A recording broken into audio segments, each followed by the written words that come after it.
Okay. Now we're in business. Chapter 6, the integumentary system.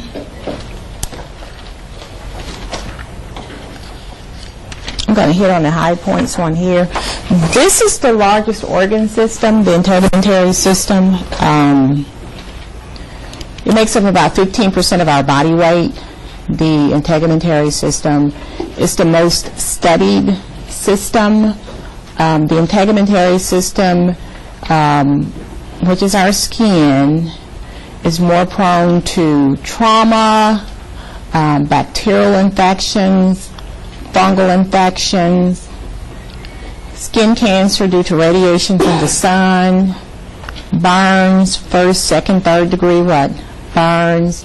So a lot of things can, it's the most injured organ system, the integumentary system. All right.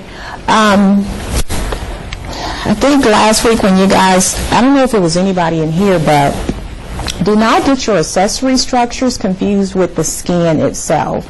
Your accessory structures or organs would be your hair, your nails, and your glands. Okay. Not the epidermis, the dermis, and the hypodermis.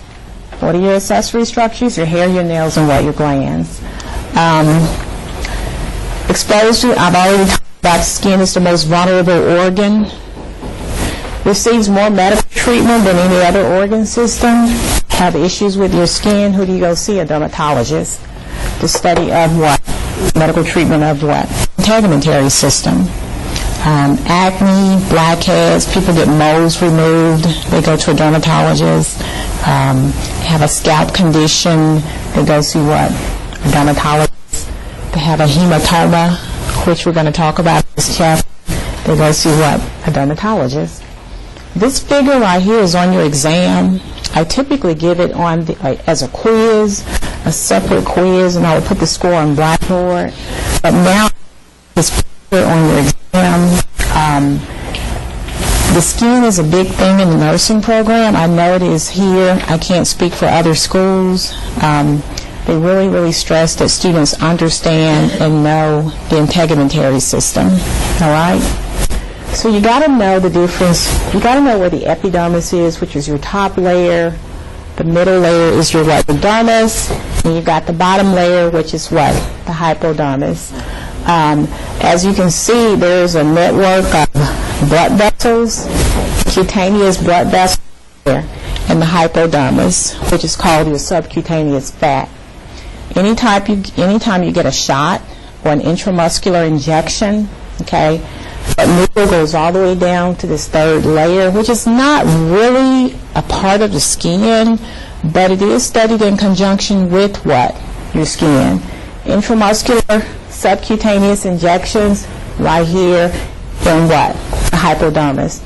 Got a lot of motor neurons going on in the sensory nerve fiber, sensory neurons. You have an aggregate of what? Sensory neurons. You got the hair bulb right here. This is the part where the nutrients actually go through here. The first contact of nutrients when your hair starts growing, because you have blood vessels, veins, and arteries here. That's the bulb. It's where the nutrients go to cause the hair to grow. You also have a hair follicle. The hair follicle, within the hair follicle, you have a hair root. All right? Part of the hair that we can actually see is the hair shaft.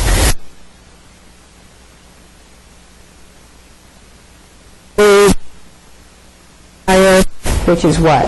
The shaft. Okay? You've got a lot of receptors, Pacinian corpuscles for deep pressure. You have the Meissner corpuscles for light touch, or what? Touch, or tactile corpuscles, which is what they're called as well. A lot of pain receptors, sensory nerve endings for pain, okay, that respond to any type of pain stimuli, such as hot, cold, heat, you name it, okay? And then you have your sweat glands. Most of this is going on where? In the dermis, okay?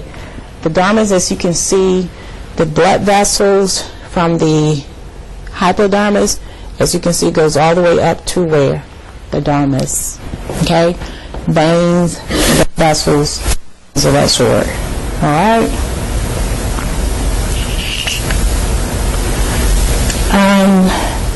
Know your two layers.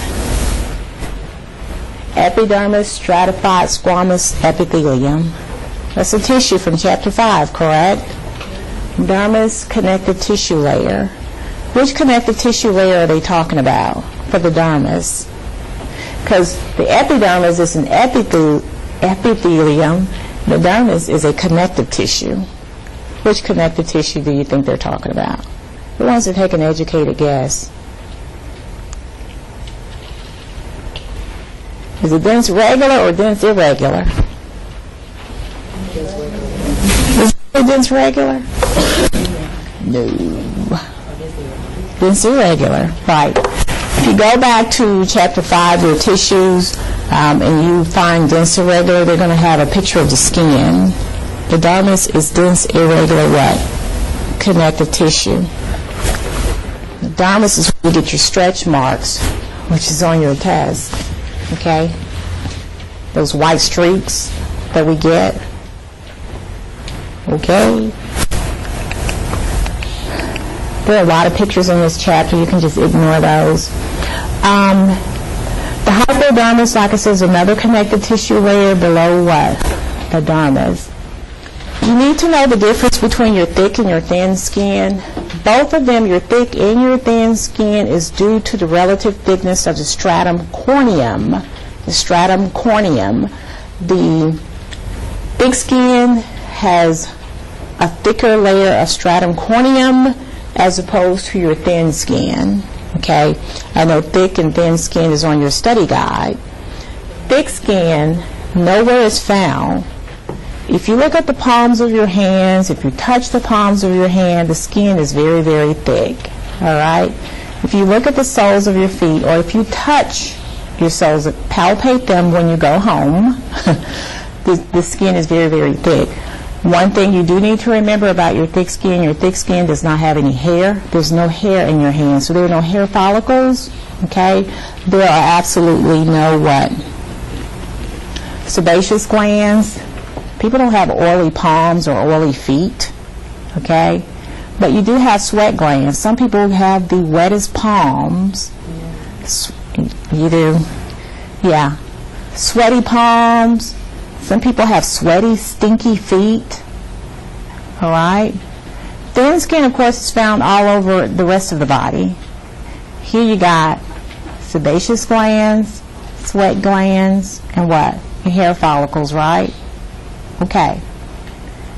Very, very thin stratum corneum over here with your thin skin, which is on page 181.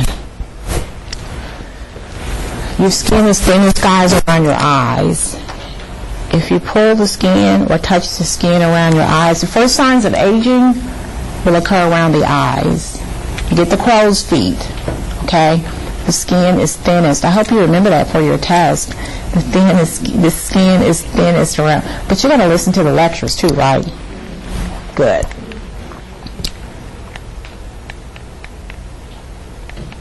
I should have just deleted all of this. Oh, you got to know the functions. Resistance to trauma and what? Infection. Keratin. Keratinized squamous stratified squamous epithelium. Keratinized because it has the protein what? Keratin. Keratin is tough, it's durable, it's very, very thick. It makes the skin very, very dry, the keratin does. So it's like a protective barrier over the skin. You also have an acid mantle. The top layer of our skin, guys, has a very, very low pH. It's very, very acidic. Why? Okay. To keep pathogens such as harmful bacteria or harmful fungi from what? Penetrating what? The skin.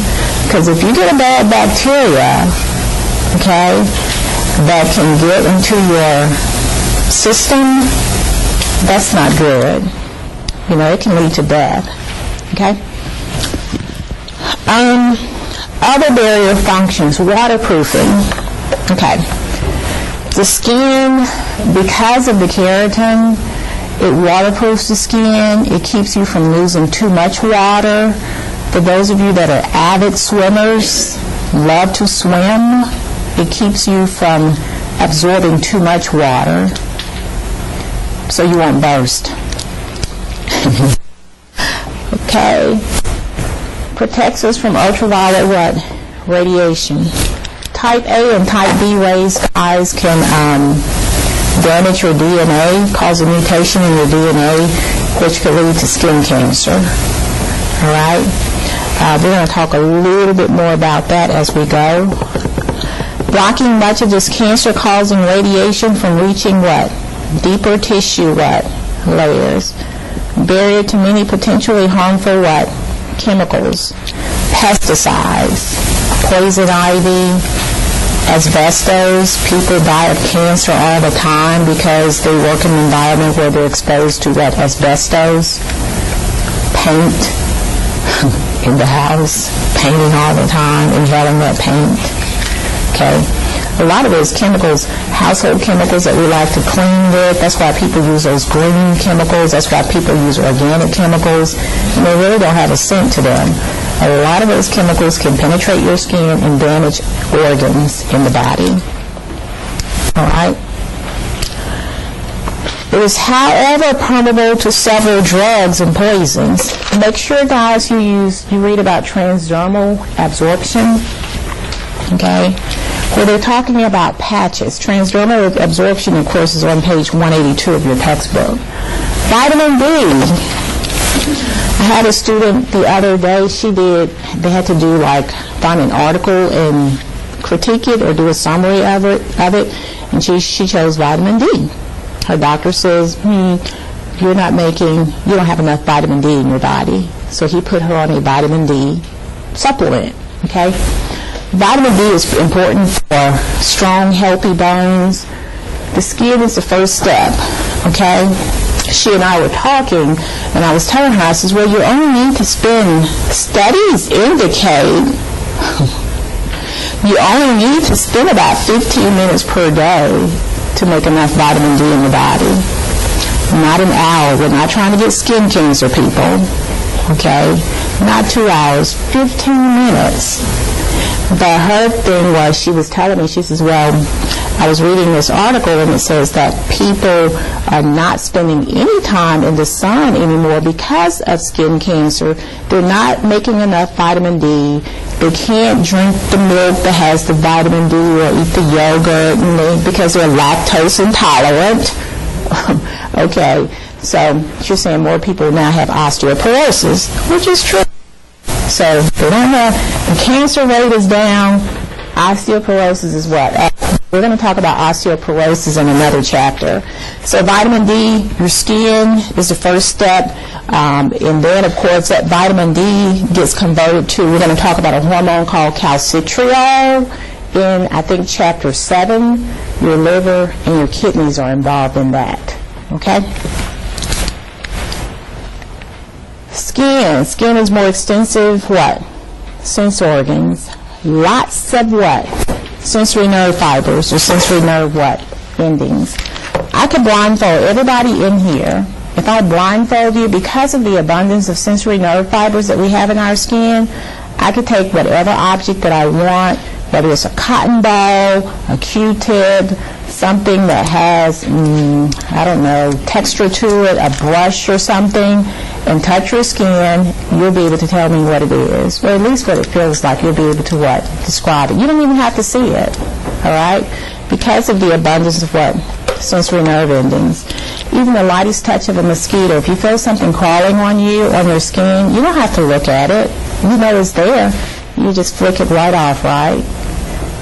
When a mosquito or something, they're landing on thousands of sensory nerve fibers, which is why we can actually detect that particular stimuli. So we have to heat, cold, texture, pressure, vibration, and tissue injury, chapter 16, which is anatomy 202. There are certain areas where you're going to find those sensory nerve fibers a little bit more abundant. The palms of your hands, your fingers, your around your nipples, around the genital areas. Of course, you can find a few more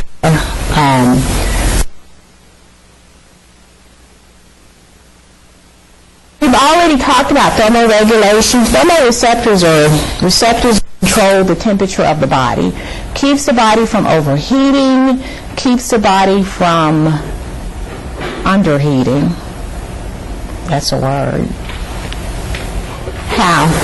Vasoconstriction and vasodilation. We've talked about vasodilation and vasoconstriction in Atlas A.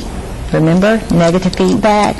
Your blood vessels dilate when the temperature goes above, 98.6, your body temperature. So the blood vessels will expand, allowing the blood to rush to the surface. And then, of course, heat is going to be released. You sweat, okay? Heat is released into the environment. Your body comes back down to 98.6, so you won't die from overheating, being overheated. Vasoconstriction is the opposite. The blood vessels, they constrict right, they get really, really narrow. That way, the blood does not rush to the surface and is held deeper in the body. This one is a heating mechanism. The other one is a cooling mechanism. So this one right here, it's 20 degrees outside, okay? Your blood vessels are going to constrict, right? Okay. I want to ask a question, but I'm recording. I'll ask my questions at the end of class. So the blood vessels constrict, brings the body temperature back up to normal. Make sense? So the skin plays roles in both warming and cooling the body. Nonverbal communication, acne, birthmarks, scars, transdermal absorption, administration of certain drugs. That's on page 182. Make sure you read that, guys. Through the skin via patches. They've got a patch for everything. Nicotine patches for people that smoke, birth control patches for people on birth control, nitroglycerin patches for people that have heart conditions, patches for me because I have motion sickness. The first one to get on the plane and the first one looking for a bath bag, that was me. So I have to wear these little patches behind my ear, and the medicine gets released, and I don't feel dizzy when I'm on the plane. Don't feel like the world is spinning. Or when I look out the window, I can't look out the window. I shut the blind. And I don't eat. I lose weight when I fly, which is probably a good thing because I don't eat. Can't eat a hot dog, that's for sure, before I get on the airplane. Communication. Look at her. Even with some of you, you don't even have to say anything. I can tell how you're feeling, if you're sad, if you're depressed, if you hate anatomy. It's called nonverbal communication. That chimpanzee, look at my friend there. He's thinking about something. Look like he's in deep thought. Nonverbal. It's like, I wonder how I can get out of this from behind these bars, perhaps.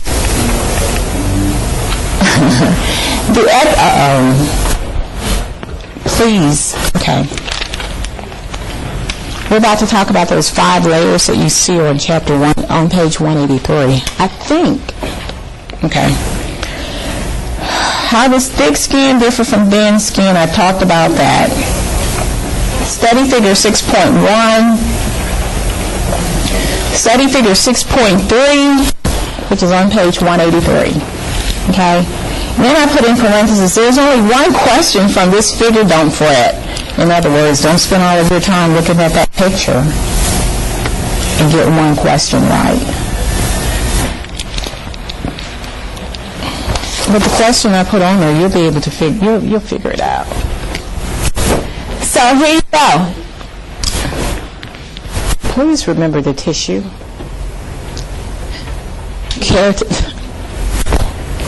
Don't just put keratinized.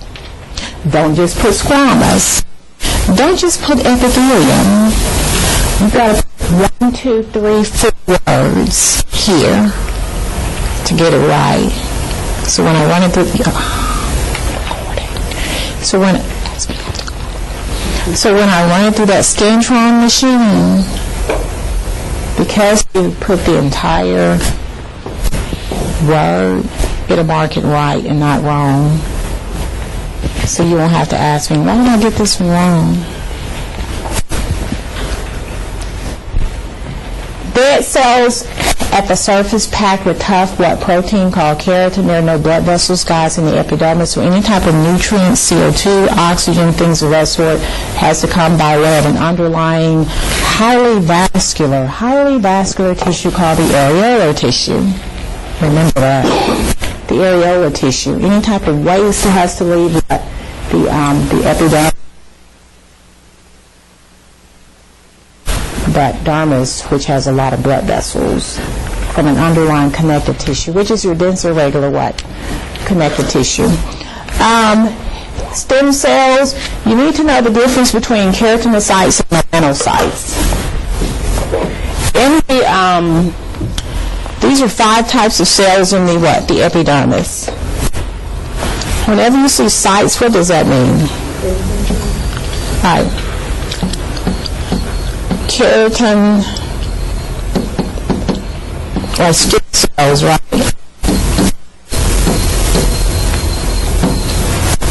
Melanocytes. Melanin.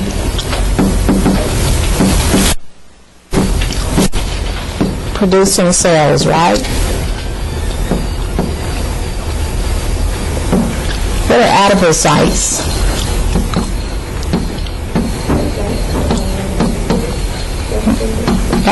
Fat cells, right?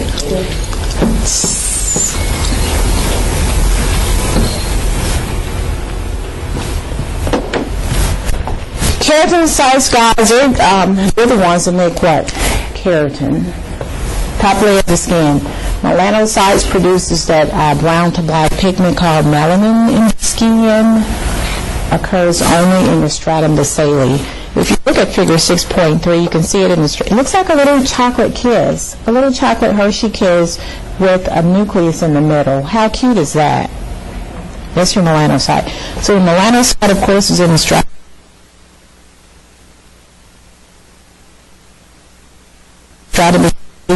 If you find those tan-looking cells that are undergoing mitosis, those are your stem cells. Your keratinocytes, because they die, our skin cells die, they have to constantly divide and reproduce themselves by way of what? Mitosis. Okay? Melanocytes synthesize the pigment melanin that protects us from what? Ultraviolet radiation. Your book says it's kind of like a parasol, which is an umbrella. The umbrella that protects the skin from what? Skin cancers. Branch processes that spread what? Among your keratinocytes.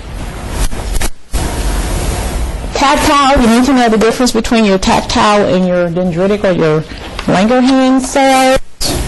Yeah, know the importance of your dendritic and your tactile cells. Tactile cells, of course, are receptor cells for what? Touch. And of course, Langerhans cells.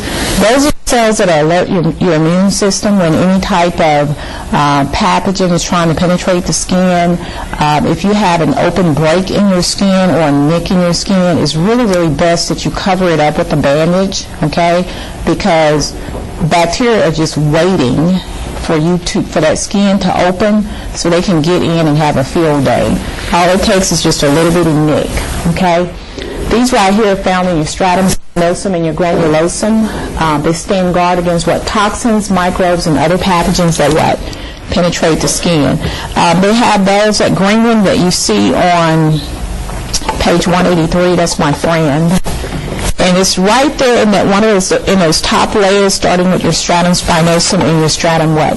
Granulosum.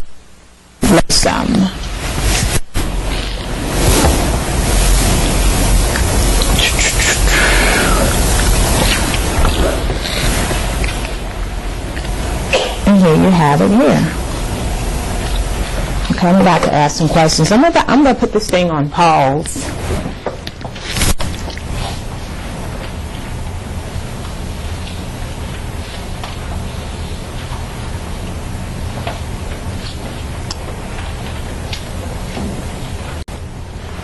at the end. So be ready for questions, okay? Well, here are your 5 layers. Stratum is, okay, skin cancer. People that are fair skin. Now, who in here blisters when they spend too much time in the sun? Or they burn? You. Do you? You probably don't go outside that much, do you? You wear the sunscreen, okay. You don't get any burns, but you get the blisters, right? Burns. No melanin, none, very little, okay? Here, cancer. Basal cell carcinoma is the most common cancer. Can you imagine? Look at, okay, those rays from the sun has to go through 5 layers to get here. Damages through DNA. There's a nice ugly picture in your textbook at the end of the chapter. The basal cell carcinoma on page 199. Okay? On the side of that man's head, it looks like a little red bump. Okay, it looks like a little red bump. It looks like it's crusting in the middle. You have that little depression in the middle. But the interesting thing, that's the most common type. The interesting thing about that one is it does not spread, so it doesn't metastasize. So it can be removed. All right? So those ultraviolet type A rays, ultraviolet type B, going to those tanning beds, okay? Now that second layer right here, which is your stratum spinosum, you're going to get the squamous cell carcinoma, all right? Red, scaly in appearance, which is another type of cancer. You can get it on your ears. People get it on their lower lips, the back of the hand, as you see on this guy right here, your scalp. You can get this particular one. And it looks like a little red, crusty, flaky sore as well. Okay. The one at the bottom, that's the one that will kill you. That was a mole. All right? So you got to know the ABCD rule, which is on your study guide, how to identify a mole that's changing shape. The border is changing. The color, the red, the tan, a mixture of colors there, okay? And the diameter, of course, is larger than an eraser on a pencil. So those moles, they grow, they get bigger, and they bleed easily. These are the ones that are malignant, okay? So read about that one, melanoma. It's not very common, but that one is the most deadly. So once you're reading about it, it will tell you all of that. Okay? Women, we often get it on our arms. We get them on our legs. I had a student probably several semesters ago. One of her friends had to have her leg amputated because she had a mole that had just grown out of control, and she was having pain on her with her leg. So when she finally decided to go to the doctor, that's when he told her, he was like, "You didn't realize that this mole was growing? You never paid any attention to it?"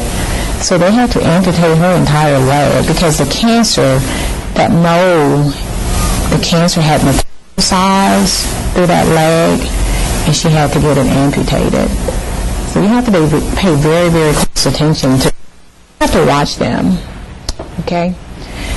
So, and they're very difficult to treat. Very difficult to treat. But anyway, read about cancer. So these little cells right here, guys, these are your keratinocytes, these pink cells here. And your stratum basale is where your stem cells are, because these cells have to constantly make what? New what? Keratinocytes. Okay? Why do you think, let me ask you this question. Why do you think right here in your stratum granulosum, these cells are very, very dark and flat? Because the higher up you go, as you can see, probably starting right here with your stratum spinosum, they start to get flat. your keratinocytes. Why do you think they're so dark and flat here? Who wants to take an educated guess? At the stratum granulosum.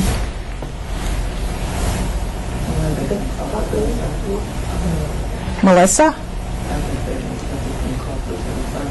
Right, they are getting closer to the surface, but what's about to happen? They're about to exfoliate. Yeah, so they're dying. Look how dark they are. The farther away they get from the nutrient sky, which is down here, the higher up they go, the flatter they get, and they're getting ready to what? Exfoliate. So which layer do you see exfoliation going on? That top layer, which is called what? That's a test question. Stratum corneum. Look at it.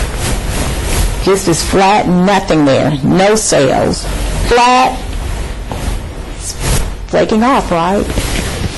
That's that exfoliate cytology that's on your test that we talked about in Chapter 5. Okay? Exfoliation of what? The vagina. That's an example, right? When you get a pap smear. Okay?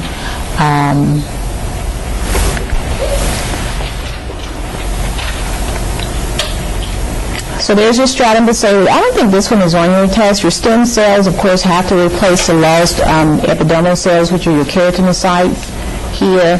Stratum spinosum, I think there may be a question about this one on your test.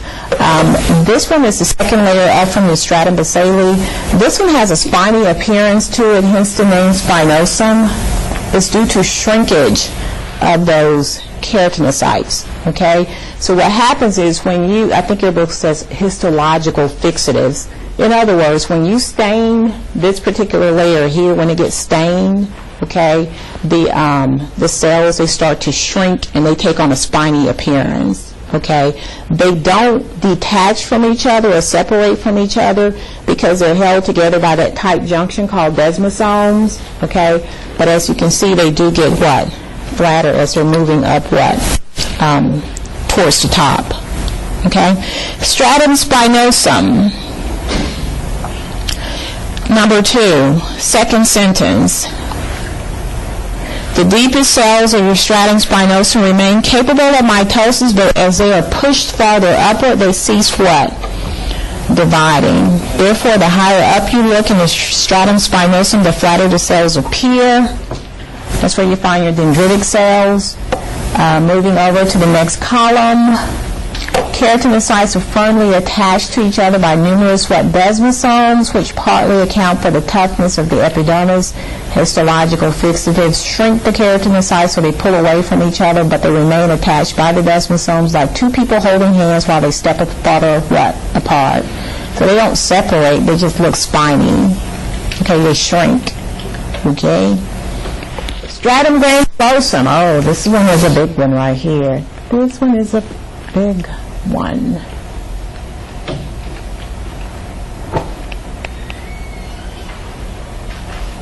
Three to 5 layers of keratinocytes that are getting ready to die. Keratohyaline granules, of course, keratohyaline granules are responsible for making large amounts of what? Keratin. Here, between the stratum granulosum and the stratum spinosum, that's where you have a water barrier. It's called an epidermal water barrier, okay? If you look on page 185, it talks about the epidermal water barrier that is critical to the retention of what? Body what? Water. All of that is under life history of what your keratinocytes. Here, the stratum granulosum promotes what? Dehydration. Okay, the body can become dehydrated as a result of what? The skin cells being cut away from the nutrients. The nucleus, of course, is going to disintegrate or go away. The organelles will actually what? Disappear as well, and of course, cells will eventually what? Die. Lucid means transparent. I think this one is on your test as well. Now, seen only in thick skin. Where's your thick skin? Now, you can't say hands now because you know what I'm going to get you. When you say hands, now see, the dorsal side of your hand is not thick skin. This is thin skin. You can't say hand. You got to be very specific in anatomy. If you want to be successful in here, do what I tell you to do. If you do what I tell you to do and say the palm of your hands and not just your hand, you'll get it right, right? Right. Where else is it found? Okay, thank you. It didn't say the dorsal side, the top of the foot. That's thin skin. That skin ain't thick, all right? No color in the palm of your hand. You got color back here. So you can't say the stratum lucidum is back here. You got melanin right here. Lucid means light. It means transparent. Why don't we have color in the palms of our hands and the soles of our feet? There's no nucleus, and there are no organelles. So it's like that layer is empty. There ain't nothing going on in that layer. But the cells, they get really, really flat. So that protein called elevin, keratinocytes were densely packed with what? Elevin. Elevin is that protein that gives it that transparent appearance, actually. Zone has a pale, featureless what? Appearance. They don't have a lot to say about it either. It's on page, that's number 4.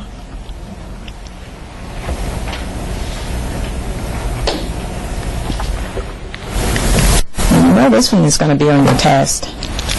I think the spinosum, the lucidum, and the corneum is on your test. Okay? 30 layers of dead, scaly, keratinized what? Cells. All right? The surface cells flake off. They exfoliate. All right? Resistant to abrasion. Because of that toughness and the durability of keratin, it's really, really hard for you to injure the skin. That's why we have it. Really hard for microbial organisms, pathogens to penetrate the skin. And it's very, very difficult for us to lose too much water from the skin because of what? The stratum corneum. Okay? Stratum corneum, of course, I think there's something about corns and calluses on your test. Corns and calluses. Know what causes calluses or what? Corns. That's on the life history of your keratinocytes, calluses and corns. Okay? So you have your stratum corneum here.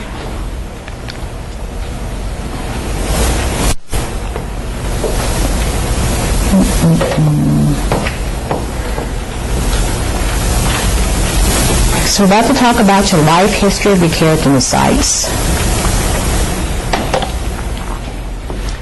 30 to 40 days, a keratinocyte makes its way to the skin surface and what? Flakes off. Okay? Actually, it takes about, textbook says it takes about 7 to 10 days for the keratinocytes to reach that top surface, the stratum corneum. They kind of sit there for about 2 weeks. So I guess if you collectively put everything together, it does come out to be about 30 to 40 days or approximately 6 weeks. Okay? And that's when you lose what? The cells. All right? So the dust sometimes that you see on your furniture is just dead skin cells. It talks about that under life history of your keratinocytes. Look at her smiling. The dust on furniture. You open your blinds, those little specks that you see when the sun is coming in, dead skin. We shed it on our pillowcases, our mattresses. It's in our carpet, which is why people are removing carpet and putting down hardwood floors. Why? According to research,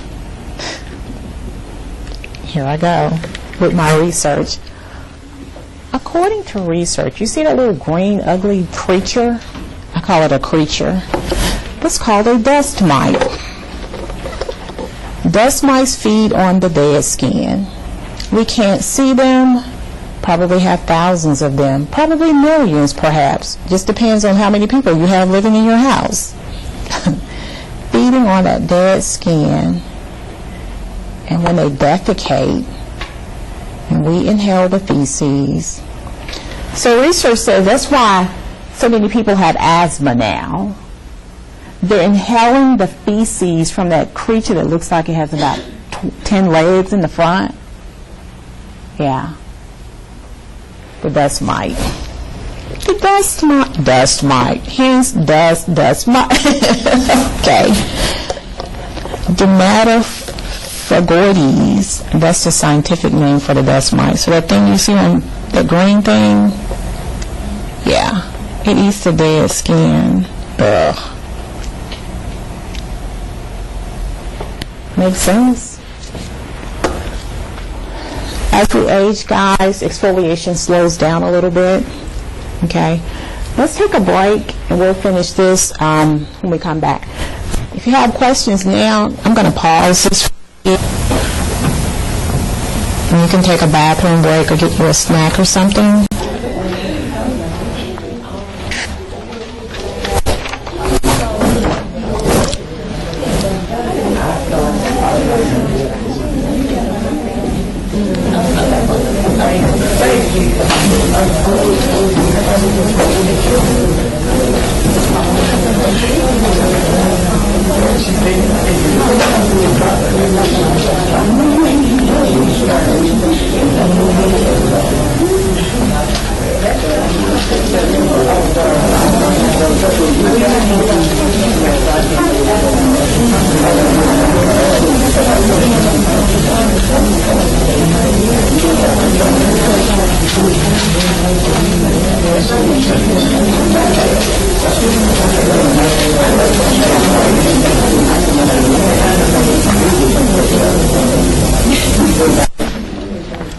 Okay, guys, on number 24, know what causes calluses or corns. Okay? Calluses or corns. Know what causes calluses or corns. When you get calluses, you typically get them where in your hand, right? It's just all it is dead skin cells that have just clumped together. That's what it is. People that do a lot of manual labor, like work on cars, any type of manual labor, they typically will get them. Corns, ladies, wearing those red bottom shoes with the oh yeah, with the toes scrunched up, the shoes that you really should just be wearing just to look good and to sit pretty, and not walk around in all day. So when you have those tight fitting shoes on, Lord, some people have a corn on every toe. So that's what causes those corns on your, and they can get really, really hard, and they can become very, very irritated too. Yeah, and sometimes they take on that yellowish looking color that we're going to talk about. The skin colors, different type of skin pigments we're about to talk about, due to that pigment called keratin. Keratin, C-R-O-T-E-N-E. Keratin, of course, is that pigment. People that have yellow undertones in their skin or gold undertones. Keratin, of course, we get it in our vegetables that we eat. You probably heard the saying, if you eat too many carrots, you're going to turn orange, okay? People with orange undertones, squash, the yellow squash, the yellow bell peppers, the yolk of an egg, all of that has what? Keratin in it, okay? So yeah, faster and injured or what? Stretched skin, you're going to have an accumulation of what? Thick accumulations of dead keratinocytes on the hands or what? Or the feet, okay?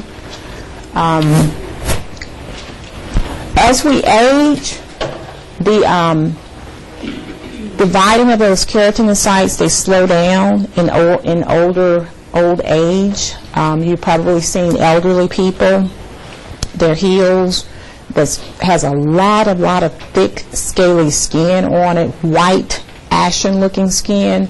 That's because as we start aging, the rate of mitosis, or the rate of those cells dividing, they don't divide as quickly. So they will typically have an accumulation of packed, dead skin cells on what? On their heels or the soles of their feet. Okay?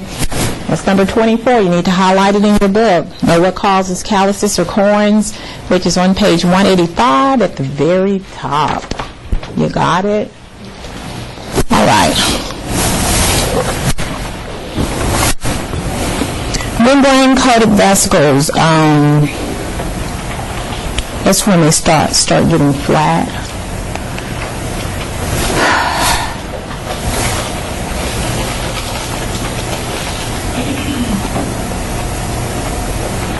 Those membrane-coated vesicles, guys, it's just lipids, okay?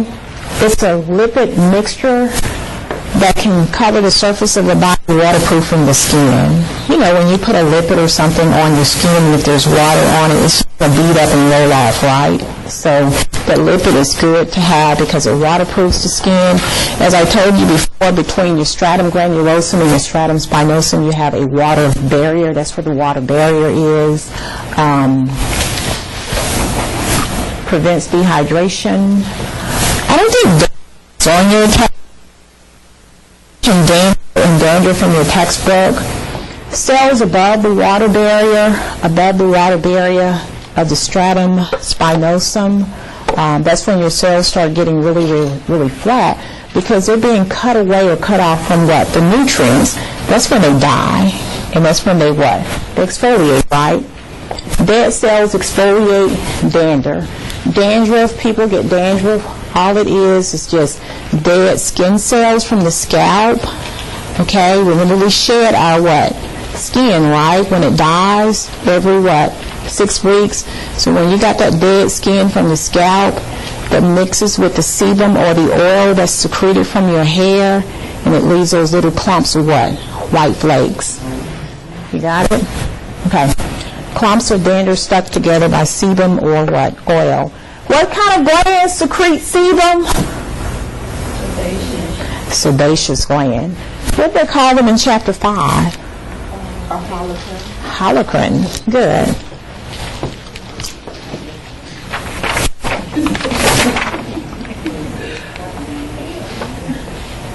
Oh Lord, the dermis. Is that on your test? Is that on here?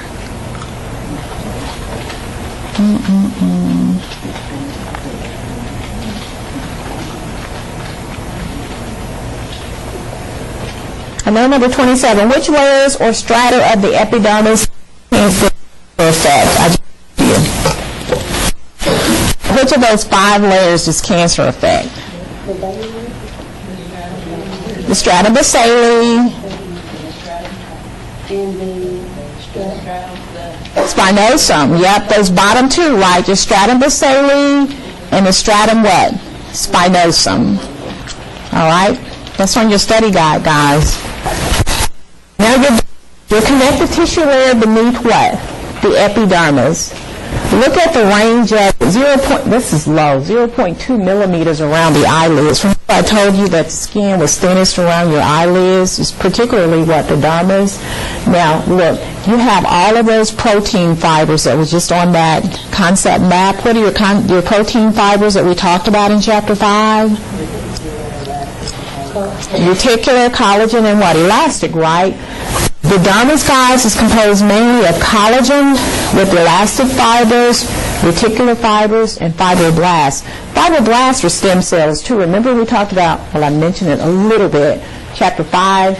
Fibroblasts are your connective tissue cells. They live in your connective tissue because they're responsible for creating all these fibers that we have in the skin. The collagen, the reticular, and what? The elastic fiber. Which one is the most abundant? Collagen, elastic, or reticular? Collagen, right. Which one has a tissue named after it?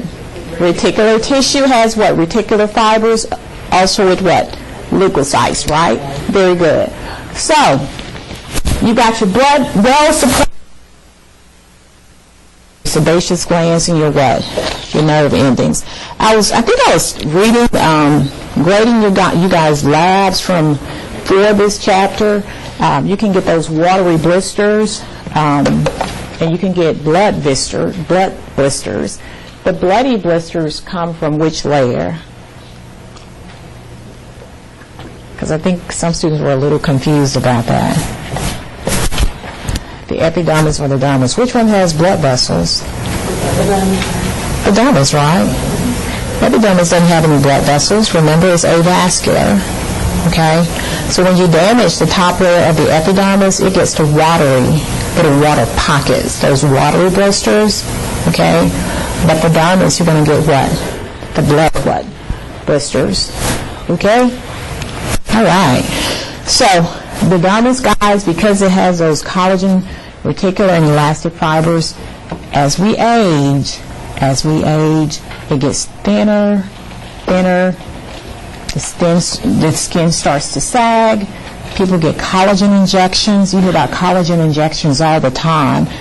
Money-making business out there now, okay? People that can afford it get collagen injections. They go and have that dead skin removed from all over the body. There are places that will exfoliate the entire body. People have it done to their faces, the microdermabrasion, the chemical peels, and they have all these fancy names for them. Okay.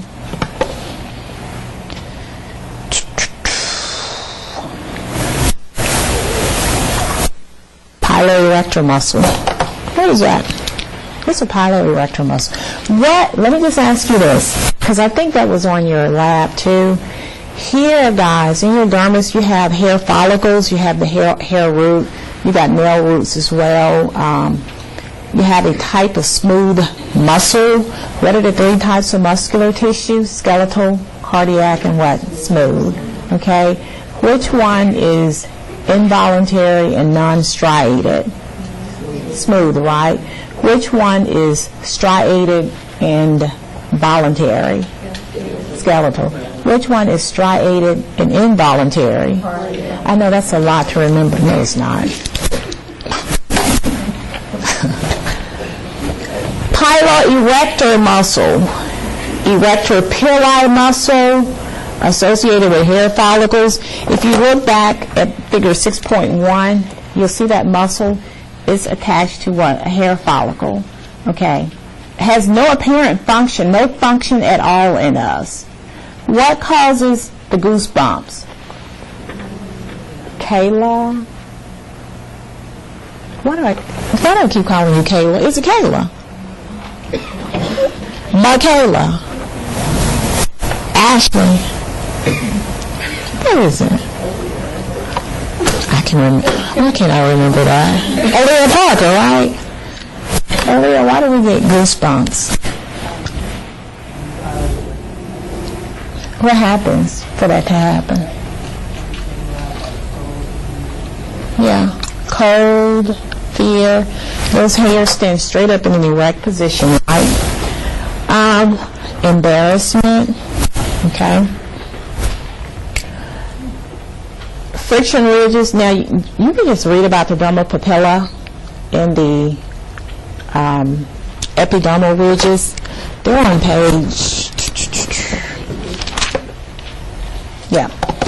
page 186. Let me tell you about those epidermal ridges. Those epidermal ridges, the reason we have epidermal ridges, those are the ridges that form the basis of fingerprints. So if you take one of your fingers, and if it's oily, and you put it on a piece of paper, it's going to leave those little ridges that you see. Okay? The reason we have those epidermal ridges, I call them friction ridges, because it allows us to grip items, and it increases the friction in the fingertips, allowing us to hold on to something. That's why we have those epidermal ridges. So it resists what? Friction. Okay. Those are found in your sternum. There are two parts of your dermis you need to be familiar. I think stretch marks is on your test. I forgot to put it on your study guide. You know what stretch marks are. You have two layers of the dermis. The most superficial layer, of course, is your papillary layer. They have both of them in your textbook. The papillary layer, as you can see, doesn't look like it has as many fibers as the reticular layer. That superficial layer does have a function to it. If you have a break or an opening in your skin, of course, it's going to increase the mobility of your white blood cells to that area. The reticular layer, that's the one that causes the stretch marks. They're called striae. So when you get stretch marks, guys, clearing out the skin. for a much thicker layer of the skin. Dermis consists of dense, irregular connective tissue. Stretch marks, tears in the collagen fibers caused by stretching of the skin, common in what? Pregnant people and people that are what? Overweight. Okay? Your skin is supposed to, because it has the elastic fibers, remember? Wasn't that on your quiz? Lungs, skin, arteries, those areas that expand and stretch. Okay? Your skin is supposed to recoil back. All right? When you lose weight. However, when you've got too much weight, the skin just kind of, it's lost its resilience, okay? And that's when people have to go and they have to tuck the skin and whatever they do, so it won't be the sagging skin. You know what I mean? Because you can't overstretch it. So you get the stretch marks. It's overstretched. You tear. Like I said, you're just tearing that layer up. It tears. When it repairs itself, that's when it leaves the stretch marks. Around your breast, the abdominal region, the butt, the hips, the thighs, those areas where we have a lot of adipose what? Tissue. You got it? Yep.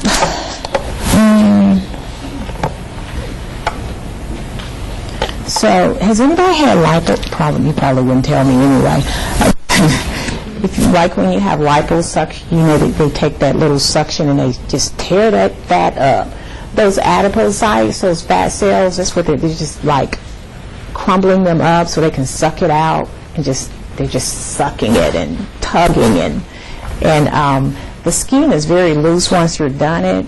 A student had it done several years ago, and you have to wear this garment, this tight garment around your waist, because the skin is so loose in order that skin may coil back in.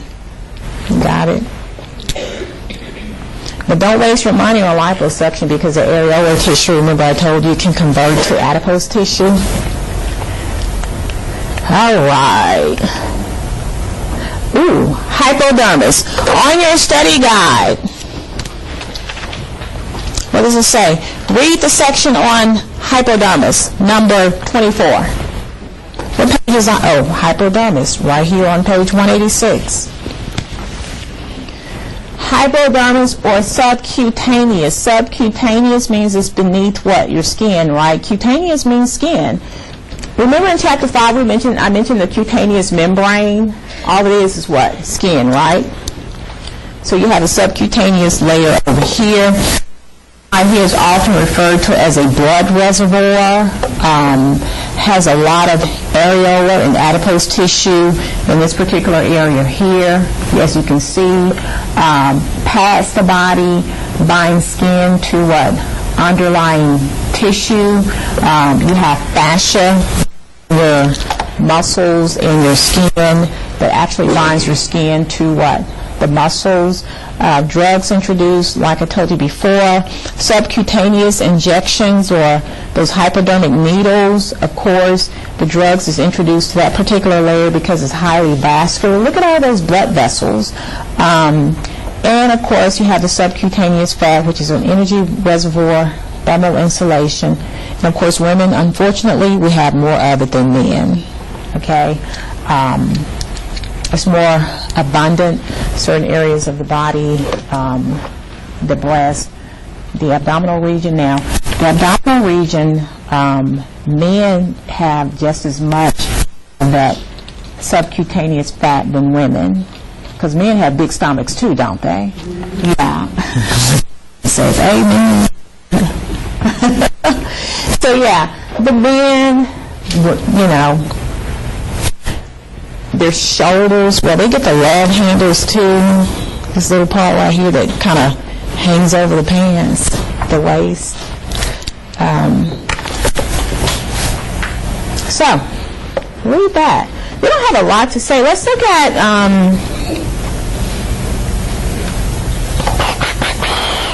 that second paragraph on page 187. Who wants to read that? Subcutaneous fat is what?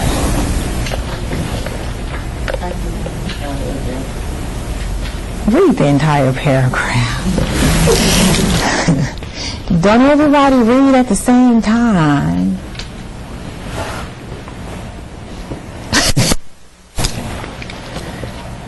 Wait a minute now. Did y'all have chocolate or something? Brain fog, huh? I forgot yesterday was what? What do you call that holiday? Yeah, Valentine's Day. It's just another day for me. Y'all eat too much chocolate?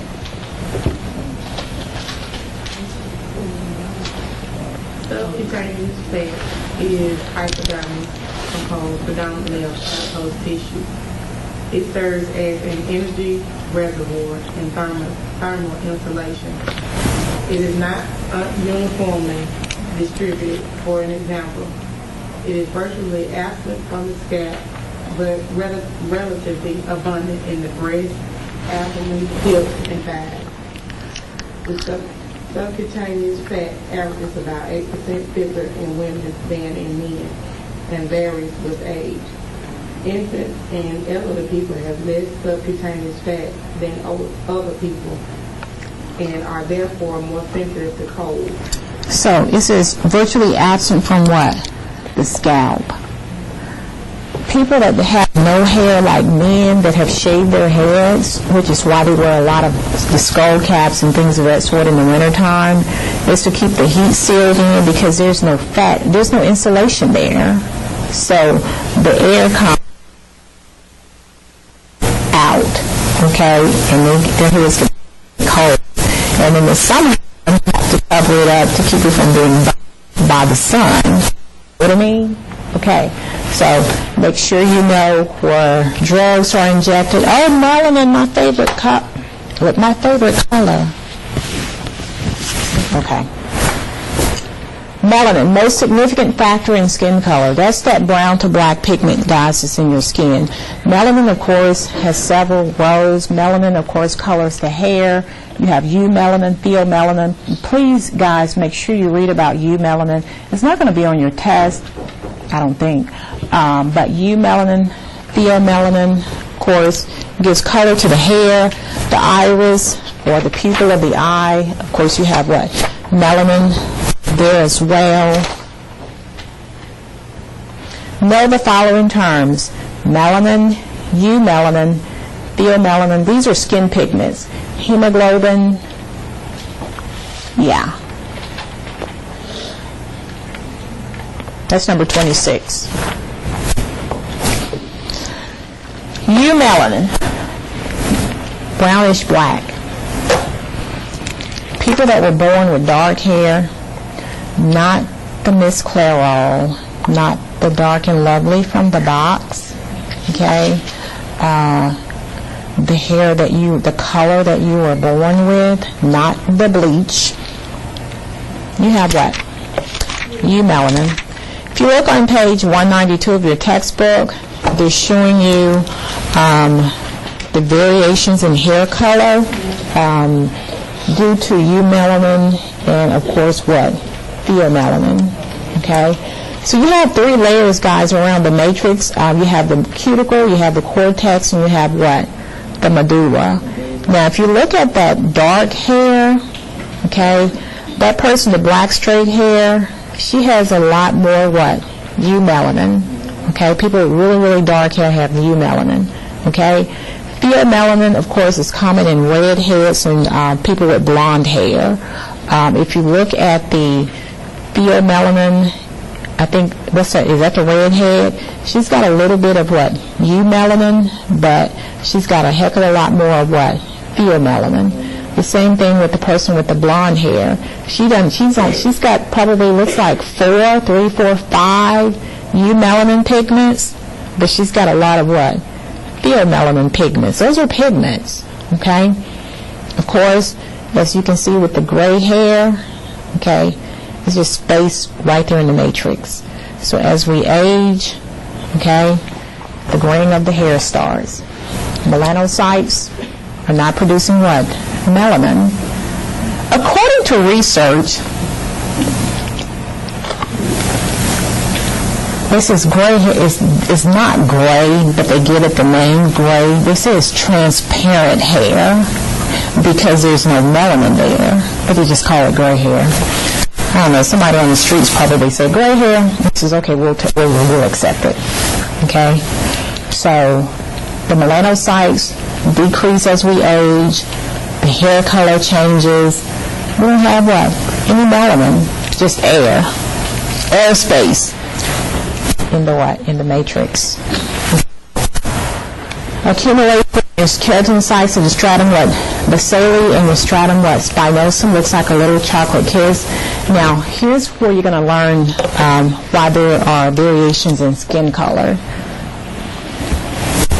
Caucasian people or people of European descent, Asian people, Native American Indians, all races, we got it, okay?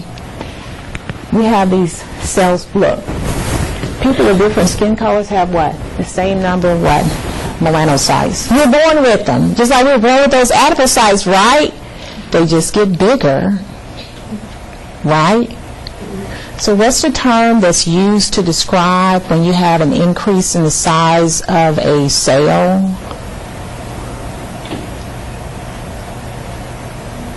That's on your test.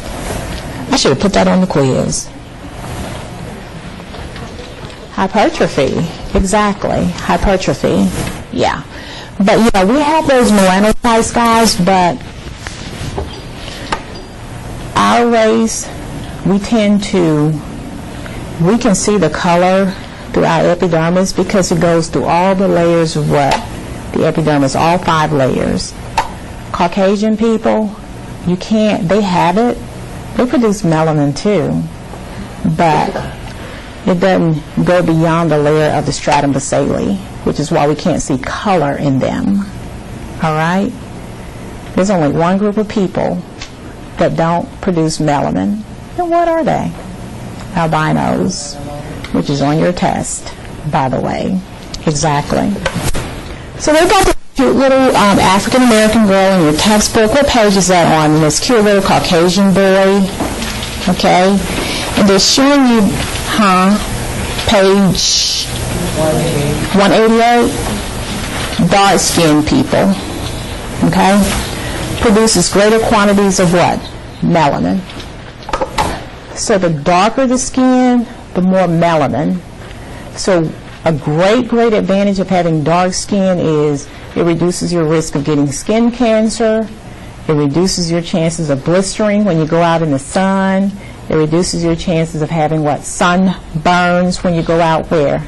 In the sun.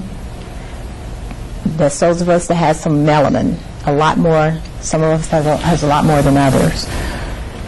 They're more spread out. And it breaks down more what? Slowly. Melaninized cells seen throughout what? The dermis. All 5 layers. So if you look on page 188, look at that little girl. She's got a heck of a lot melanized cells in her stratum basale than that little boy. And also pay attention to that stratum corneum. Look at his stratum corneum compared to what? Hers. Okay? Because, like I said, that melanin can penetrate all layers in dark-skinned people, and it's a little bit more spread out. Look at those cells are more spread out in her, right? They're a little bit clumped together in him. And then, of course, they break down faster, too. Why does suntan fade? People that go and lay out in the sun, why, I don't know, because they don't get skin cancer 10 years from now. But anyway. Why do tans fade?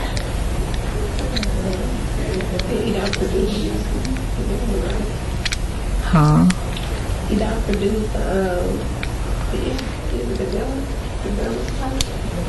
Well, they have melanocytes. What are melanocytes?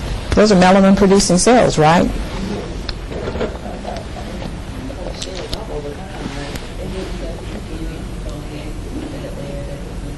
Mm-hmm. Yeah. And it breaks down faster, too. The melanin breaks down faster. And remember, guys, we shed the top layer of our skin. So it's really defeating the purpose just get those tanning cloths. You know, they have stuff you can just wipe on you.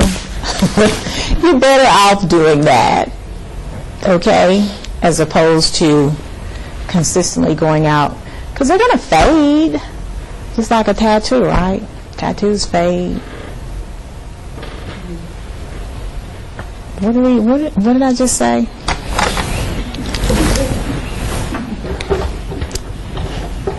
Yeah, they're going to fade.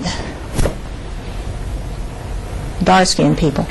So, why is it that some of us are darker than others? Some of us we have all these different complexions, olive, golden complexions, dark chocolate, milk chocolate, all those beautiful colors of the rainbow. We differ in how much we produce. I think your book says we differ in how much we synthesize, which means to make. That's why we have all those different shades. We have the same amount of melanocytes, but we differ in how much we produce. Exactly. Melanin.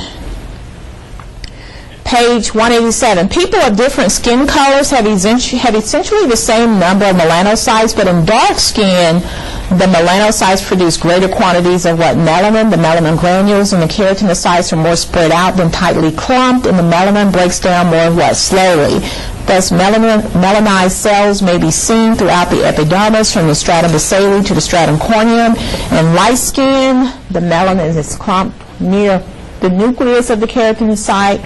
It imparts less color to the cell. It also breaks down more rapidly, so little of it is seen beyond the stratum basale, if even there. Look at some of y'all, how light some of you all are. Stay out that sun. Skin color also varies due to exposure to the rays of the sun. Yep. So the more time, in the summertime, I know I turn a shade darker. In the wintertime, we tend to lighten up a little bit. All right? And now melanin varies with exposure to rays of the sunlight. Okay?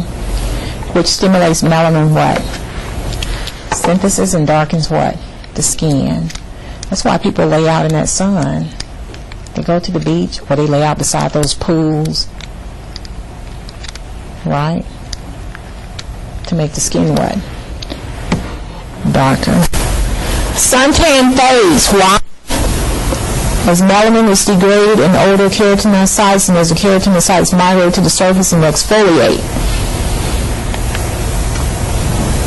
And it varies from one location of the body to the other. There's certain parts of our bodies is has a little bit more melanin, like your elbow, right?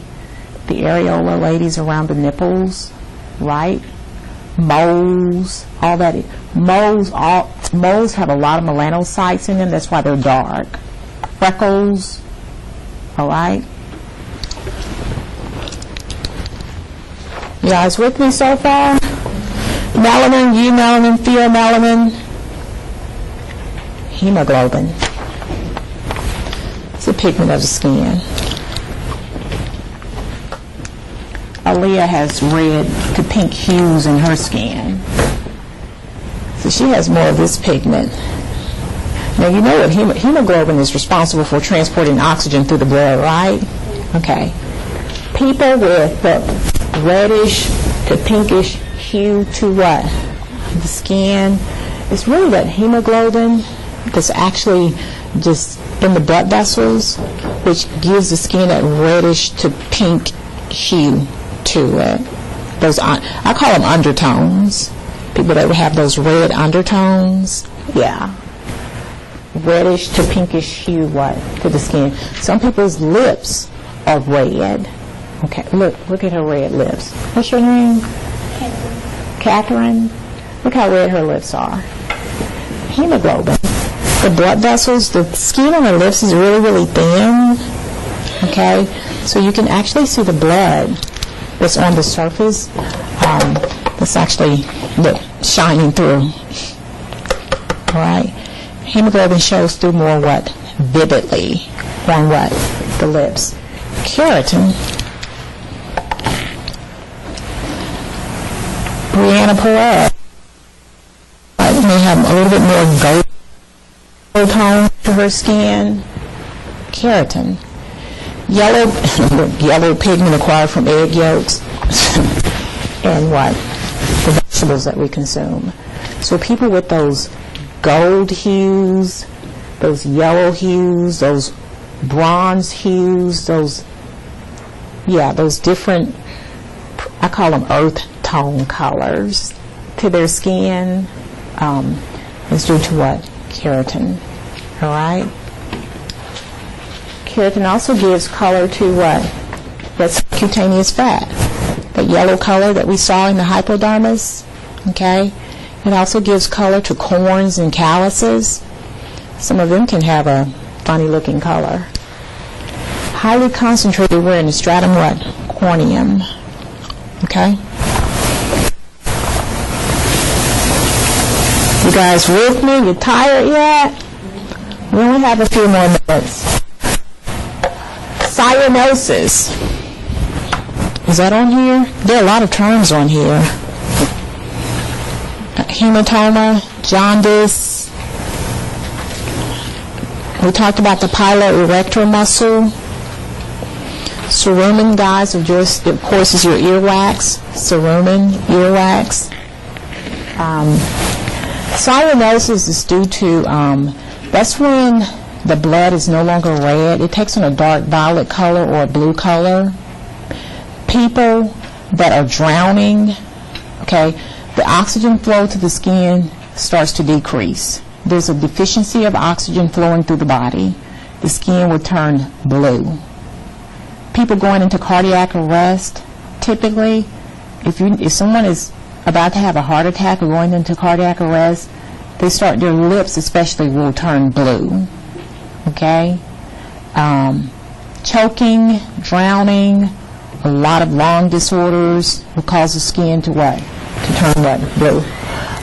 Cold weather. All right? Erythema, of course, is the opposite. This means red.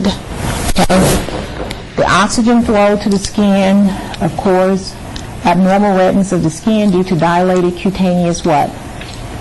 Vessels. So someone that's really, really light-skinned in here, if they spend too much time out in the sun, they will probably turn very red. Heat causes that. Okay? The blood rushes where? To the surface. You take on a reddish-looking color. Face is red, chest red, neck's red. Those people that get sunburns, you see how red they can get? It's like they've started cooking. Sunburn, hot weather, or what? Embarrassment. Jaundice. You need to know what jaundice is. Pallor, this paleness of the skin. People that are anemic will typically take on what? A pale color. There's a little bit of flowing through the skin, but not enough. Okay? Albinism. You know what that is. It's on your test. These are the only group of people that do not produce what? Melanin. I think they have melanocytes. Albinism, page 189, is a genetic lack of melanin that usually results in milky white hair and skin and blue-gray eyes. Sometimes their eyes can take on like a reddish-looking color. Melanin is synthesized from the amino acid tyrosine by the enzyme tyrosinase. People with albinism have inherited a recessive, non-functional tyrosinase allele from what? Both parents. So it's a recessive trait. I was talking about this the other night with a group of students, and they said, yeah, it's common in black people. I said, no, it's common in all races. Okay? Not just us. We probably just seen it in us. Yeah. It can be red, too. I have a friend that said, my hair's like red. Is it really? Red and white, maybe? It's all the way red. She dyed her hair red. She never died, but she was born that way. Really? And some of them have red eyes, too. I've never seen one with the reddish hair. It's like real red. Really? Yeah, what color are her eyebrows? And her eyelashes. Kind of like a white color. Probably almost white. Yeah. Whitish looking. Yeah. The eyebrows, the eyelashes, the pupil of the eye. That's why they're so sensitive to what? To sunlight. Yeah. The sunburn, what? Really, really clear. So they have, it's a recessive gene, guys. It's not very common. Recessive genes aren't very common. So tyrosinase is non-functional. Tyrosinase is an enzyme that produces what? Tyrosine. So tyrosine is what makes what? Melanin. So if you don't have that tyrosinase enzyme, which is non-functional, producing the tyrosine, then you're not going to have any what? Melanin. Simple as that. Make sense? And if you know what this is, yellowing of the skin, the sclera, due to excess bilirubin in the blood. Bilirubin, guys, is just old, dead, worn out hemoglobin cells. That's what it is, okay? That has kind of accumulated in the body. So that's when the skin takes on that yellowish looking color. You have a buildup of it. It's common in babies because their liver hasn't matured yet, and a lot of times they have to put them under a lamp or a light before they leave the hospital until their liver is mature. Pretty common in those low birth weight babies or babies that come early. Yeah, their liver hasn't matured yet.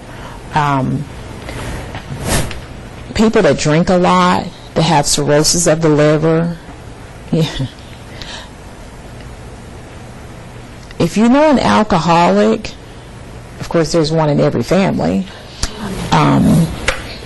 you can look at their skin and tell that they drink excessively. Just can't have that bronzy looking color to the skin, okay? The liver's getting ready to shut down too. Cirrhosis of the liver, for liver disorder, hepatitis A, hepatitis B, hepatitis C, okay? Some forms of cancer will cause what? Jaundice or yellowing of what? The skin. The white parts of the eyes are what? Yellow, right? The sclera. So, this stuff right here can. Yeah. Like I said, all it is just to build up a bilirubin in the blood, well, in the body. So when your erythrocytes get old, these are your red blood cells, they disintegrate and release their hemoglobin. The liver and spleen converts the hemoglobin to what? Bilirubin, because it becomes a waste, all right? Which the liver excretes. It's got to get rid of it now in the bile. Bilirubin can't accumulate enough to discolor what? The skin. However, in such situations as a rapid rate of erythrocyte destruction, when diseases such as cancer, hepatitis, and cirrhosis compromise liver functions, and is premature infants, where the liver is not well enough developed to dispose of what? Bilirubin. So it becomes waste, and you're supposed to what? Excrete it. It's supposed to come out in your feces. That's what makes the feces dark, that dark color. Hematoma, if you're clumsy like me, you get a lot of bruises. I'm always bumping into my bed, bumping into some furniture in my house. Okay? So you get the little red, the little blue bruises, mass of clotted blood showing where? Through the skin. The evolution of skin color. It's pretty interesting. We're getting ready to end it. Looks like you guys are like, I'm tired. Yeah, evolution of skin color on page 188. People that are in areas, those tropical areas, like the Bahamas, Jamaica, okay, where there's always a lot of sunlight, they tend to have darker skin, as opposed to people that live in certain parts of the country where they don't get a lot of sunlight. Those people are a little bit more what? Fair skin. So they mention that as you're reading it. Results from combination of evolutionary selection pressures, especially differences in exposure to what? Ultraviolet what? Radiation. Selection pressure, the environment. So people that have grown up, you may have an entire community or country or state of people that have adapted to those regions that don't have a lot of sunlight, okay? That's a selection pressure, the environment. So they're all what? Fair skin, okay? Yeah, that's why it's good to read. Now, these deeper insights, guys, is really, really good to read. So there's some advantages. Here are two adverse effects of having ultraviolet radiation. So I told you before, it causes what? Skin cancer, and it breaks down folic acid. You know, folic acid is needed in the body when you're pregnant, okay? Because it assists in what? Fetal what? Development, okay? The one advantage that we talked about earlier is what? Stimulates or could increase what? Vitamin D, right? Okay, in the skin. So now, if you don't get enough vitamin D, we're going to talk about rickets in Chapter 7. Kids in those countries, those underdeveloped countries or third world countries, they don't have milk. They don't have a lot of the products that we have over here with vitamin D in it, so they're more prone to having what? Rickets. It's really, really soft bones. Their legs kind of bow because the body weight, of course, we're going to talk about is put on the legs for the lower limbs, and the limbs are very, very soft, okay? Which is what's going to happen to that bone when you put it in what? Vinegar, okay? If you leave that bone in that vinegar long enough and you take it out, you're going to be able to bend it like a rubber band. It's demineralized. All the minerals have been stripped out of it. No minerals, none whatsoever. No calcium, no phosphorus, no magnesium, no sulfate, nothing. Okay? So, yeah. Rickets we're going to talk about, which is an adverse effect of not having enough what? Vitamin D. However, when you consume too much, you can have spina bifida. Okay? You guys are going to talk about spina bifida in anatomy, what, 202? Too much sunlight can cause bifida. So guys, make sure you read that. All right?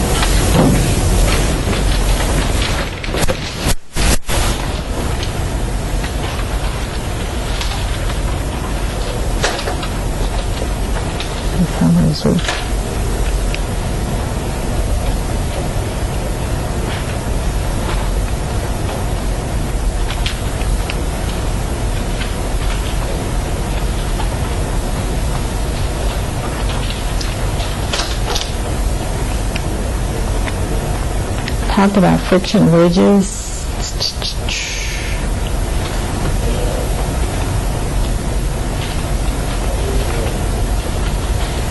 Okay, flexion lines. If you look at the palms of your hands and you see these little lines here, these are called flexion lines.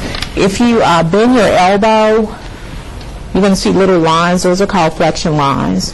If you bend your knee, the back of your knee, you have what? Flexion lines. According to research or studies indicate that these little lines form during infancy. In newborn babies, when they're kind of curled up in that fetal position, their little arms are flexed, everything is kind of in that flex. Their little fingers, their hands are closed, okay? So those flexion lines or flexion creases will typically form then. Lines on the flexor surface of your digits, palms, wrist, and your what? Elbows.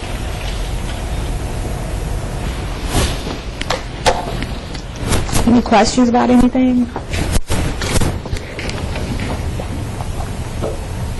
I can answer questions now. No questions?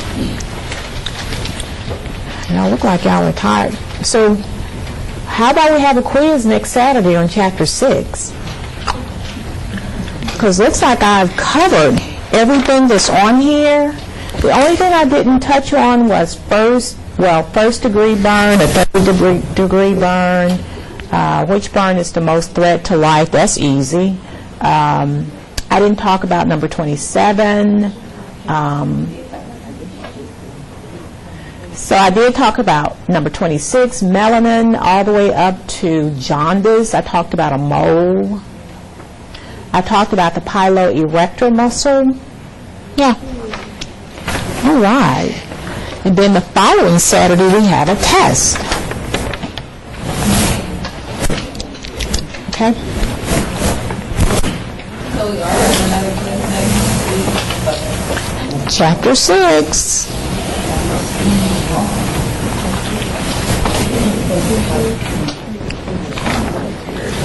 Your study hands. On your study hands.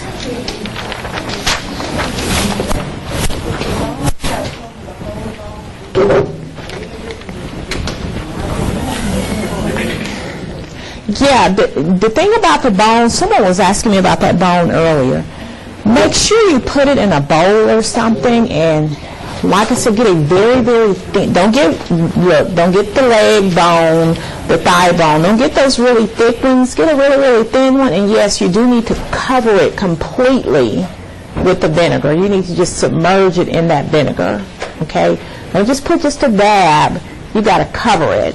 The bone that you put in the oven, you can wrap it in foil and just kind of monitor it a little bit. Put it on 400 maybe. Don't burn the house down. Put it on 400, but you got to watch it because you want it to get really brittle, crunchy looking, dark color, you know. And don't get a bone that's raw. You may want to get a bone that's, go to one of those wing joints and get a wing.